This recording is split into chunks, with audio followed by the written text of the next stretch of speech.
right, so the Pet Inclusive Housing Initiative, or PIHI team, often talks about the difference between pet friendly and pet inclusive. And today's guests on our Pets and Housing Conversation episode are living that difference, showing what's possible when housing providers and animal welfare organizations move from parallel work to partnership.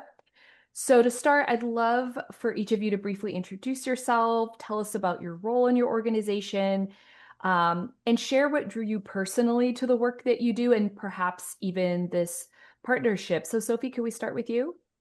Sure, that sounds great.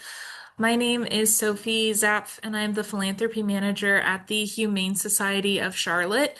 My role is really to help support the organization in all of our programs, services, projects, adoptions through raising funds for the organization. And what draws me personally to the intersection of pets and housing is because it is personal. I have a large dog.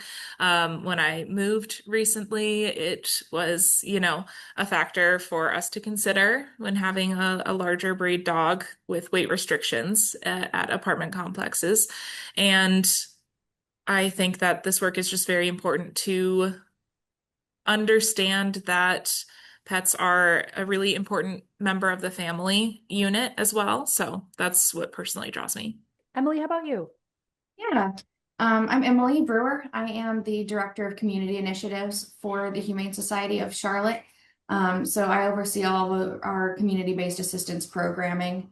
My background prior to being here is actually in community mental health, human relations advocacy, and systemic change. And so that's kind of drove me into this kind of bridged space between human and animal services. At the Humane Society of Charlotte, one of our work is kind of really about two big things. So, in supporting companion animals and then in strengthening the bond that they have with the people who love them. So, it's that mission that really drives everything that we do. And it's also why the housing piece of things is such a critical issue for us. To me, kind of that piece of pet friendly versus pet inclusive. Pet inclusive means designing housing and systems where pets are expected members of the household. So not these exceptions that require special permission. In practice, that means, rethinking things like breed and weight restrictions, revisiting fees that can price families out, and creating clear and consistent policies. It's also really about shifting the culture from simply allowing pets to actively supporting families, because keeping pets and people together is often eviction prevention in action. So through my work in both that community mental health and in animal welfare, I've seen how deeply the human and animal bond impacts stability. For many families, pets aren't a luxury. It's emotional support, it's companionship, and sometimes that's even the only consistent connection that someone has in their life. So this is not just an animal issue, it's housing equity, it's community stability. So that pet inclusive housing is upstream prevention that really can strengthen both families and communities. And I think that's one of my biggest driving forces in it all. Cameron, do you want to introduce yourself? My name is Cameron Howard. I have been with Northwood Ravin for a little bit over a year now on the marketing team. I handle a lot of our outreach efforts and partnerships, especially with nonprofit organizations. And since I'm a huge animal lover, when I heard that we had pet inclusive communities, that was something that I love to see because I know that that's not common, especially in the Charlotte area. So already knowing how much pet inclusivity in our communities was encouraged, that sort of began the exploring of partnership opportunities with animal shelters and adoption communities in Charlotte. And that's kind of how this partnership blossomed with the Humane Society. Caitlin? My name is Caitlin Foster. I've actually been with Northwood Ravin going on 5 years. My career with the company began at our flagship property, The View, and I've always had a natural love and draw. I've always had animals my entire life. But I actually recently adopted a dog from a rescue back in 2024. And in working with that rescue, the kind of person over it, she was so shocked in a positive way to find that the place I lived and the place I managed allowed any sort of breed. It was so much so that she had told me the dog that I was working to adopt, she had changed on the paperwork, had asked if they could label him as a lab mix instead of a pit mix, just so that he could have, the ability to get adopted easier. And I was like, well, listen, we can change it and he can come with me because we allow it here. So once that happened, it really kind of had a light bulb go off in my head of like, this is something amazing that we're doing. It is unique and it's needed. So again, that's really where I saw that value. That's an amazing example, right, of the types of things we see animal welfare organizations having to do in order to ensure that people and their pets can get housed. So, Caitlin, you've already given one great example, but, we often hear about breed restrictions, weight limits, pet fees, and other barriers for pets in housing. So from the 30,000 foot, view, how do you think pets and people are impacted by these types of restrictions in housing? Yeah, so I think Emily kind of touched on a lot of that, to be honest. But something that I see, and I will always, this sticks with me in working from other companies that aren't pet inclusive.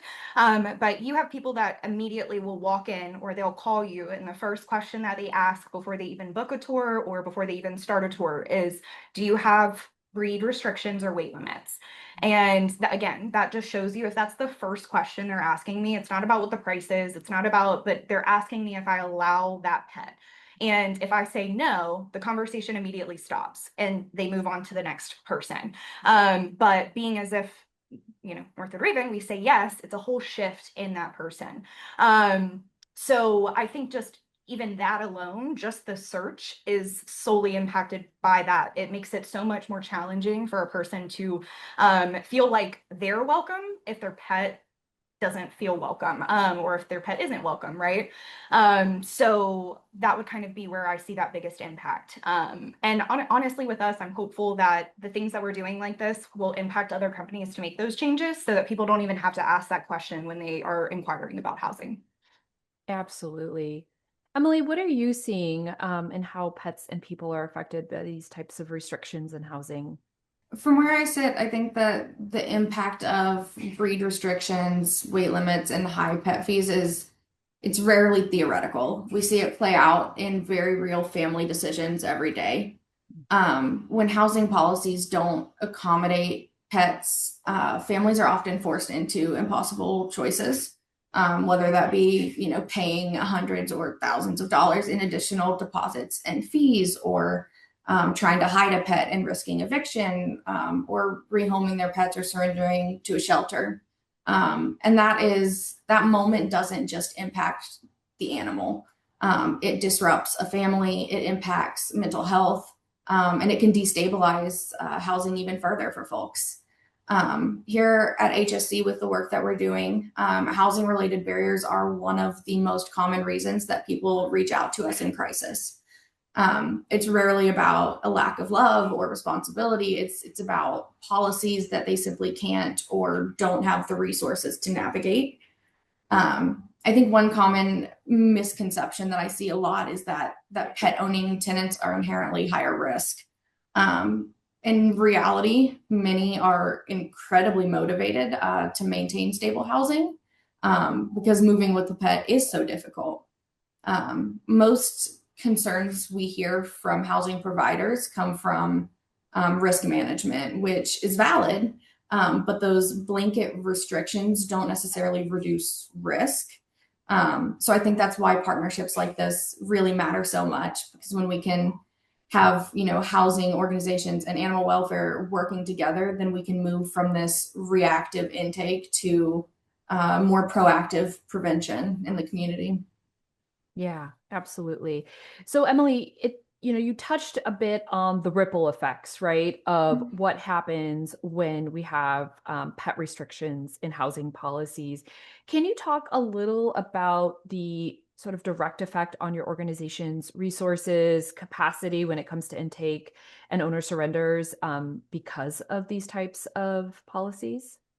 Yeah, I'll probably repeat myself a little bit here, but when housing policies exclude pets, those ripple effects they do extend far beyond just, one lease agreement. So here at HSC, we definitely see housing barriers influencing our shelter intake and owner surrenders. Housing instability is one of the most common drivers of the crisis calls I receive. And they're not cases of neglect. It's families who are facing deadlines or displacement or policies that they don't know how to work around. So when we have pets entering the shelter here for housing related reasons, it can really impact capacity, right? So it increases the length of stay for animals on site. It stretches us when it comes to staffing and medical and foster resources. And then in tight housing markets, those large dogs that are affected by weight and breed restrictions are then often having the hardest time exiting the sheltering system again, which is then just compounding that strain. Beyond the specific organizational impact, there's also that big community ripple effect of it all. When you have families who are forced to give up pets, you start to see increased trauma, you see the disruption for families, and then additional strain on already vulnerable households. So having pet inclusive housing isn't just about keeping animals out of shelters, it's about strengthening community stability upstream. When we prevent pet surrender through housing partnerships and community partnerships, we are reducing intake pressure, but we're also preserving family bonds, and we're allowing animal shelters to focus resources on animals who truly have nowhere else to go. And it also allows us that space to really celebrate the strength that we see in the human animal bond. Yes. I'll also jump in here and add, if that's all right, Sarah, Yeah. that the Humane Society of Charlotte, like many private 501(c)(3) animal welfare organizations across the country, we are entirely supported by the generosity of individuals and businesses. We don't receive any government funding. So when we're able to keep pets with their people in their homes, it means that we have more resources to use for animals who currently do not have homes. So we're wanting to make sure that pets have a home for life so we can help the animals who don't have those homes quite yet. Yes, absolutely. I mean, the importance of the human animal bond and maintaining families together, right? And not thinking of just the human family, but also the human and pet family as a unit that we should be putting our resources into keeping together rather than tearing apart. So I think Emily and Sophie, you've spoken so eloquently to sort of the consequences to animal welfare organizations of these restrictions in housing. Caitlin, I was wondering if you could maybe speak to some of the benefits that you might be seeing from resident to residents and to Northwood Ravin from having adopted pet inclusive policies, just to sort of give us a little inspiration for why this is so important. Yeah, absolutely. So, I definitely think for us, the biggest impact I would say is obviously the community impact. You cannot go to a single one of our properties and get away from animals or animal focused events. We do pet photo booths. I mean, I'm talking about like the craziest events for just solely pets.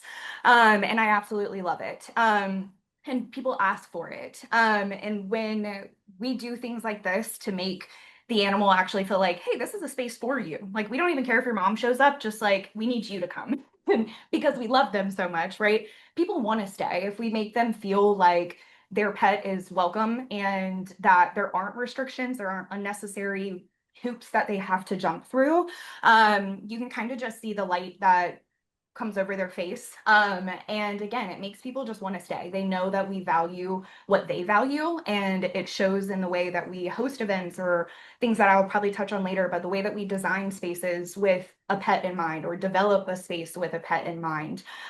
So hopefully that touches on a little bit of positivity there for us. Yeah, absolutely. And Caitlin, sort of based on that perspective, if you were talking to an owner operator, right, about, the reasons why they should become pet inclusive or move from pet friendly to pet inclusive, what are some of your talking points? What would you want to share with your colleagues in the housing industry?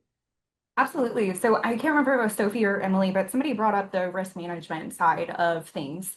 And I think that is the biggest barrier for owner operators. And what I would say is that there is a way to kind of go about that. And for example, at Northwood Ravin, let's say that somebody adopts an animal. We actually had this happen when I was a manager on site, and they adopted an animal. And again, because we don't know what that animal has been through before they get in this safe home, right? So there might be behavioral things or whatever, things that we're still working through to rehab that animal, to give them the life they deserve because they were used to something so egregious before. And this happened at our community. And instead of solely just being like, yeah, no, that's the reason why we don't have and we need to switch back, right?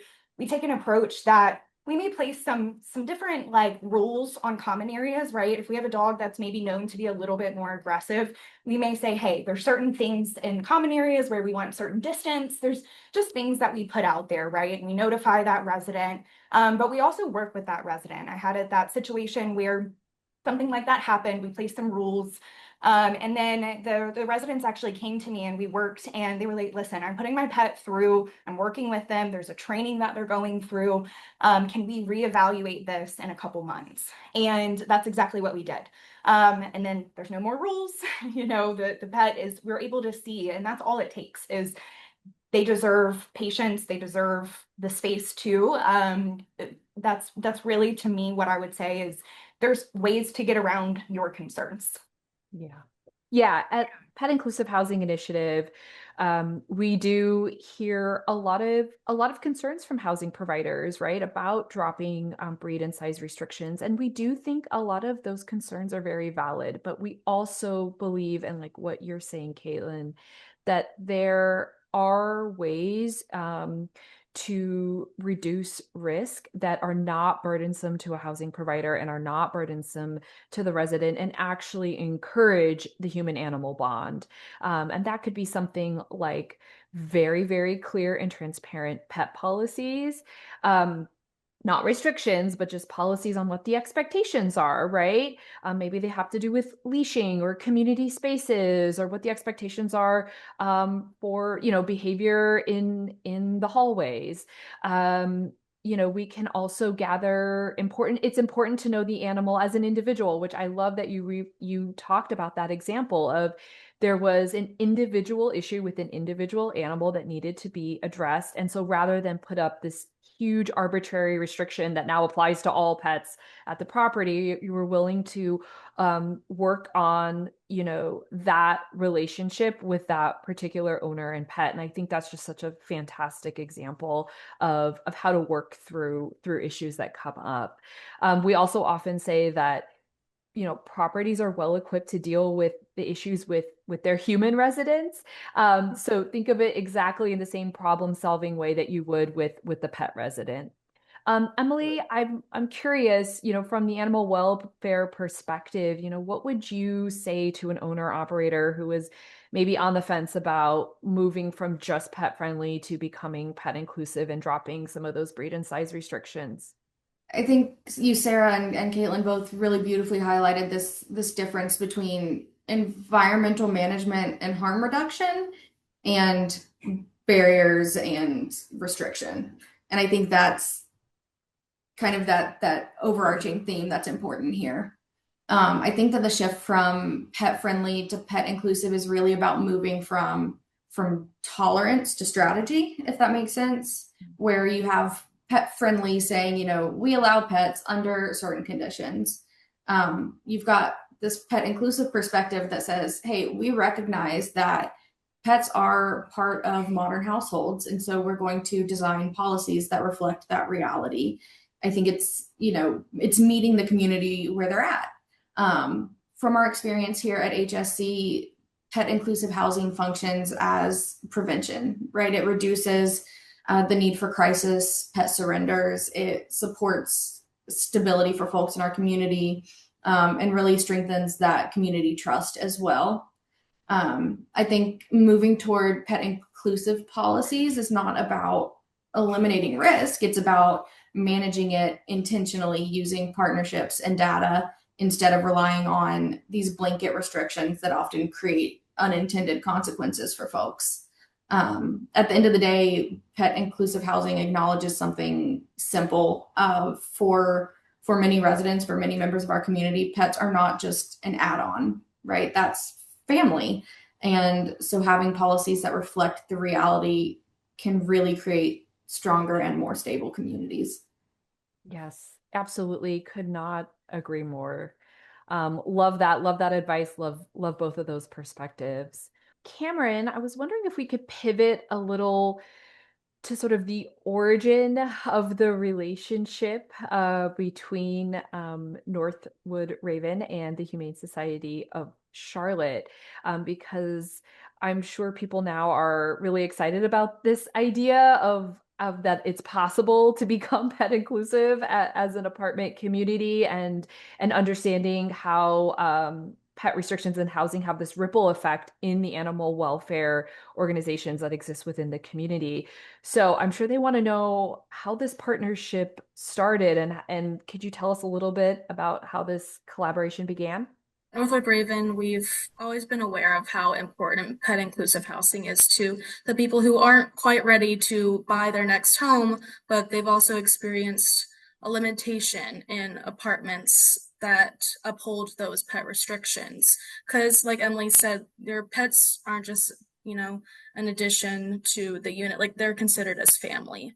So that kind of led us to brainstorm how we could partner with a nearby shelter that provides resources to those who adopt or need to relocate for whatever reason. Maybe that apartment community that they were once located at no longer accept their animal who they call family, and they refuse to part ways for them, for unfortunate circumstances. So the Humane Society was the first organization that came to mind. I've been very familiar with the organization for many years now, since I'm a Charlotte native. I actually used to volunteer, but then when I was younger at the shelter, I would make blankets to donate to the facility. So I was very familiar with how amazing and impactful the organization was. So I knew that that was the first place to look. So I approached the Humane Society with a very simple request to have an open conversation on how our businesses could collaborate, and it kind of took off from there. Sophie, how would you describe the structure of the partnership today? Yeah. Overall, I just think the partnership has been wonderfully collaborative and really kind of elastic in how we're all working together. Northwood Ravin has been really responsive to communication with us and figuring out how to partner in creative ways. So they have a waived pet fee for folks who adopt through the Humane Society of Charlotte, which is always great. And we're able to have them as a resource in our building for people who come to us in need of those pet inclusive housing places to live when they're, facing sudden moves, or if they're new to the area, or if they want to adopt a breed or a larger dog that may not always be welcome in some apartments. And I think the Northwood Ravin apartment residents have also been really wonderful. They've done a couple of very successful supply drives for us. We also have a pet food bank that helps folks who may need a little extra support in feeding their pets. So they've done some pet food drives for us that help our community that we're supporting, as well as some of our shelter animals. So it's been really wonderful, and we're just really excited to see how it continues to grow. Oh my gosh, I love that idea so much. I had not thought about, right? I live in a building that Hmm. is very pet friendly, not quite pet inclusive yet. Um, but there are so many cat and dog owners that live here, and I know a lot of the times the conversations that we might have with each other are around the pets or around, oh, I wish I could help more. I don't have time. I'm working. And so this idea of, having some type of box or bin in the lobby of the building where, I have maybe an extra bag of food that my dog is no longer interested in, which can happen, right? Or some extra toys that they're not into. Being able to know to take that, right, to into my building in a convenient way where it will be picked up or dropped off or however it gets to the shelter or the rescue that I'm interested in helping. So I love these very simple things that happen within, a pet inclusive community and space. And, Cameron, I'm wondering because if you see the effects of this partnership on the residents of your community and kind of what they know about the Humane Society of Charlotte um, based on the partnership that you've developed with them. Yeah, absolutely. So, if you don't mind, I did actually want to go back to touch a little bit on our cross collaborative efforts between our Sure. organizations. So, whenever our partnership came to be, I know that we were both pretty aligned on what our goals were, and that was to provide those resources to new pet owners.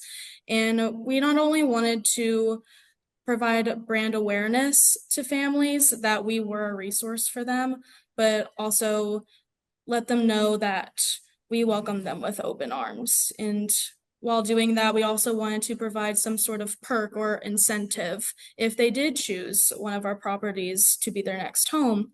And after our initial conversation, Sophie and I came back to our teams here. I worked with a lot of different departments here in our organization, and that's how we developed that campaign that launched last fall with that waived one-time pet fee for it's for new or current residents that adopt through the society. And we understand that those pets are family and they're considered like residents themselves, just like the tenants are, like we've said before. And we also, with that, know that additional fees that are tacked onto that rent, it could be a financial barrier for a lot of people. So we wanted to remove that barrier for people who choose to adopt. And with that said, that also goes for our current residents. So it's a great way to educate our current residents on how great it is to adopt and not shop, knowing that we don't have those barriers or restrictions for them if they choose to adopt a breed through the Humane Society that might not be welcome elsewhere. And like we just touched on, we did have that food and supply bank drive that was around the Christmas time last year, and all of our properties were involved. I believe it was over 10 full boxes that we got to donate, which was really fantastic. And just to see how excited the residents were, as well as the employees. The employees got to donate, and give back as well. So we've seen a lot of positive feedback from everyone that's either working at Northwood Ravin or lives in one of our properties. Fantastic. And I think partnerships like this, I mean, obviously we're having this conversation because we don't see them very often, right? But we know that there's value to them from all the examples that each of you have shared with us. So Sophie, I'm curious about, looking again sort of at a bigger picture. Why do you think this partnership is important to the people and pets of the greater community of Charlotte, whether that's now or seeing that into the future? Yeah, I think anecdotally, everyone who lives near or in Charlotte kind of understands that a lot of apartments or, places where you rent to live have significant barriers to pet ownership when it comes to breed and size restrictions, or even just having a pet, whether that's financial, the size of the animal, or how many pets you can have. And we know that this is really important to help create more pet inclusive housing. Around 60% of North Carolina residents are pet owners. So we know there's a significant number of people in Charlotte who are pet owners. So by creating this model that other people can hopefully emulate in the future, it will strengthen the ecosystem of Charlotte. It will allow more people to come to the area and participate as residents in our city. So I think it'll do a lot of good. Cameron, I know you mentioned that you are a Charlotte native. How do you see a partnership like this, impacting the greater community? Yeah, so I can say Charlotte is an extremely pet-friendly city. You can't walk down the street in the metropolitan area without seeing at least 10 dogs walking with their owners.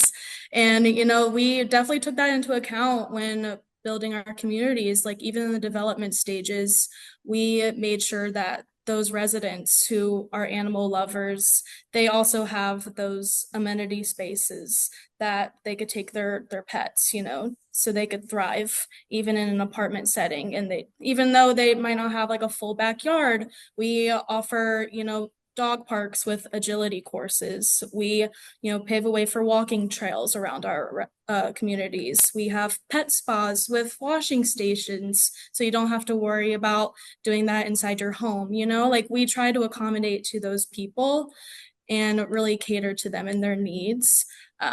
But with that being said, I feel like I haven't seen a lot of other multifamily companies really dive into the pet inclusivity, rather than just pet friendly policies. And having a growing partnership like we do with the Humane Society just goes to show once again how much we value our current residents as well as new ones. We're willing to greet all of our new residents with open arms, regardless of what breed of animal that they, you know, call family, and that should be moving with them. So I hope that we set an example for other communities to partner with their local shelters or with the Humane Society and do the same and just explore the benefits of making the switch, because I feel like the benefits far outweigh the consequences. I think more markets, more multifamily markets would really benefit from taking you up on this wonderful example, right? Because I don't think Charlotte is unique in the fact that it's a hugely pet-friendly city. There are so many others. And that's because, as you all have talked about, pets are part of the family now, right? This is how the modern family looks. And it's why pet friendliness is just not enough anymore, right? Because my family is going to look different, right? And just as there are many different people in the world, there are many different breeds and species and sizes of animals out there that are parts of family that need housing. And so I think it's really the market and the residents sort of dictating, right? That yes, pet friendly was great, but we need something else. We need something more to accommodate the families that we have now. Mhm. And I think on that note, there might be some folks watching and listening who kind of want to know where to start, right? Like how do we get this going if we're thinking about becoming more pet inclusive or even just establishing a partnership? So Sophie, I was wondering if you had any advice for an animal welfare organization who might be wanting to build something similar. Where should they start? I think all it takes is just one email or one call or one meeting to create a meaningful collaboration.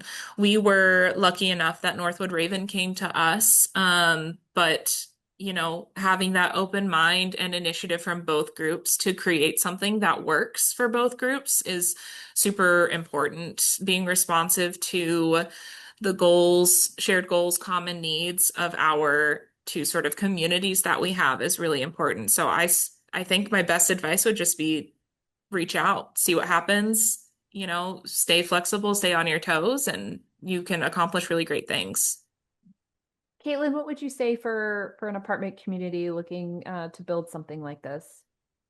Honestly, Sophie kind of hit it on the head. I had in my notes, and I know when we did the article that was posted, I literally the first thing that comes to my head is just do it. Like, just have the conversation and just do it. I think even have the conversation, right, as a manager with a regional. If your community or your company does not flow in a pet inclusive way right now, they're just pet friendly, start the conversation, right? Like, okay, what does this look like? Just start bringing it up.